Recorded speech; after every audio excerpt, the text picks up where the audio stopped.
Assalamualaikum teman-teman. Perkenalkan, nama saya Nafisa Azharah dari kelas 10 MIPA 5. Pada video kali ini, saya akan menjelaskan mengenai pengertian bakteri, struktur sel bakteri, bentuk sel bakteri, cara bereproduksi bakteri, dan contoh bakteri. Tonton sampai habis videonya ya teman-teman. Jika membicarakan bakteri, kita tidak dapat melupakan jasa Anthony van Leeuwenhoek. Lalu, apakah itu bakteri? Istilah bakteri berasal dari bahasa Yunani, yaitu bakterion. Bakteri merupakan organisme prokariota. Istilah prokariota ini berasal dari bahasa Yunani.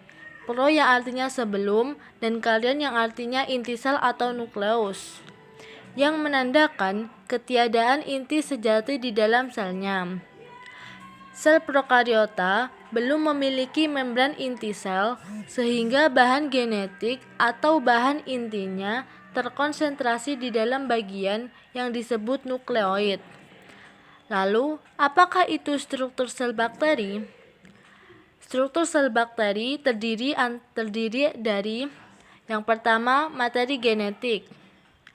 Sebagian besar bakteri itu hanya memiliki satu DNA kromosom berutas ganda yang berbentuk sirkular cincin. Materi genetik bakteri ini terdapat di dalam suatu bagian menyerupai inti yang disebut nukleoid. Yang kedua, plasmid. Plasmid umumnya bakteri memiliki plasmid yang berbentuk cincin. Plasmid terdapat di dalam sitoplasma.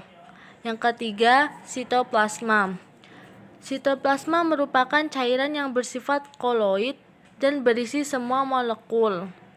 Dalam sitoplasma sel bakteri terdapat ribosom, mesosom, dan plasmid. Yang keempat, ribosom. Ribosom merupakan organel sel yang berfungsi untuk sintesis protein. Yang kelima, mesosom. Mesosom diduga berperan dalam proses pembentukan dinding sel selama pembelahan sel, replikasi kromosom, atau sebagai tempat berlangsungnya respirasi seluler. Yang keenam, endospora.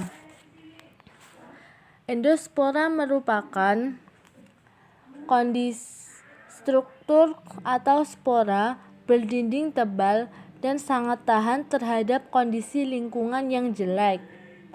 Yang ketujuh, membran sitoplasma atau membran plasma. Merupakan selaput yang membungkus sitoplasma beserta isinya. Letak membran sitoplasma di bawah dinding sel, tetapi tidak terikat dengan dinding sel. Membran plasma tersusun atas lapisan lipoprotein. Fungsi membran plasma antara lain untuk mengatur keluar masuknya zat-zat di dalam sel, juga berfungsi sebagai tempat perlekatan pangkal flagellum. Yang kedelapan, dinding sel. Dinding sel adalah bagian sel bakteri yang berfungsi memberi bentuk dan kekuatan terhadap sel. Dinding sel bakteri ini tersusun atas bahan peptidogligan. Yang ke-9, kapsul. Kapsul ini berfungsi untuk pertahanan diri dan cadangan makanan. Yang ke-10, pili atau fimbriae.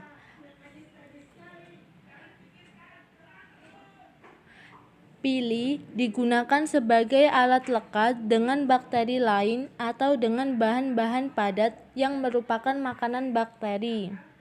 Salah satu pili yang disebut Sex pilus, pilus kelamin, berfungsi sebagai saluran penghubung dan perpindahan materi genetik ketika suatu bakteri berkonjugasi.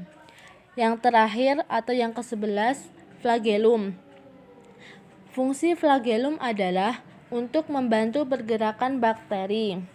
Berdasarkan jumlah dan letak flagellumnya, bakteri dapat dibedakan menjadi 5 macam, yaitu yang pertama, atrik. Atrik yaitu bakteri yang tidak memiliki flagellum. Yang kedua, monotrik. Monotrik yaitu bakteri yang memiliki hanya satu flagellum pada salah satu ujung sel bakteri. Contohnya pada bakteri Pseudomonas aeruginosa. Yang ketiga, eophotric. Eophotric yaitu bakteri yang memiliki dua atau lebih flagela pada salah satu ujung sel bakteri. Contohnya pada bakteri Pseudomonas fluorescens. Yang keempat, amfitrik. Amfitrik yaitu bakteri yang memiliki dua atau lebih flagela di kedua ujung sel bakteri. Contohnya pada bakteri Spirillum serpens. Yang kelima, peritrik. Peritrik yaitu bakteri yang memiliki flagela di seluruh permukaan sel bakteri. Contohnya pada bakteri Salmonella typhi. Lalu bagaimana bentuk sel bakteri? Bentuk dasar sel bakteri ada 3, yaitu bulat atau kokus, batang atau basil, dan lengkung atau spiral. Contoh bakteri yang berbentuk bulat atau kokus adalah bakteri Staphylococcus aureus. Contoh bakteri yang berbentuk basil atau batang adalah bakteri Salmonella typhosa. Contoh bakteri lengkung atau spiral adalah bakteri Treponema pallidum. Lalu, bagaimana reproduksi bakteri? Reproduksi bakteri dikenal dua macam, yaitu secara aseksual dan seksual. Cara aseksual terjadi dengan pembelahan, sedangkan cara seksual dengan konjugasi, transformasi, dan transduksi. Pada pembelahan biner, sel bakteri membelah menjadi 2 sel anak. Mula-mula, nukleoid dipanjangkan. Kemudian nukleoid terbagi menjadi 2 dan membran sel mulai membentuk sekat, septum. Sekat pemisah terbentuk dan terbentuk 2 anak sel. Kemudian yang cara aseksual. Cara aseksual yang pertama konjugasi. Konjugasi adalah pemindahan bahan genetik dari sel bakteri pemberi donor ke sel bakteri penerima resipien melalui pilus kelamin. Kemudian yang kedua adalah transformasi. Transformasi adalah pemindahan potongan bahan genetik dari luar ke dalam sel bakteri penerima resipien. Mula-mula DNA donor memasuki sel resipien.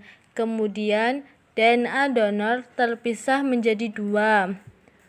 Kemudian satu DNA donor menyatu dengan DNA resipien dan terbentuk DNA rekombinasi. Yang ketiga adalah proses transduksi. Transduksi adalah pemindahan DNA dari satu sel bakteri donor ke sel bakteri resipien dengan perantara virus. Contoh pembelahan biner terjadi pada bakteri Bacillus licheniformis. Contoh pada proses konjugasi adalah Salmonella typhi. Proses pada transformasi adalah Pneumococcus sp.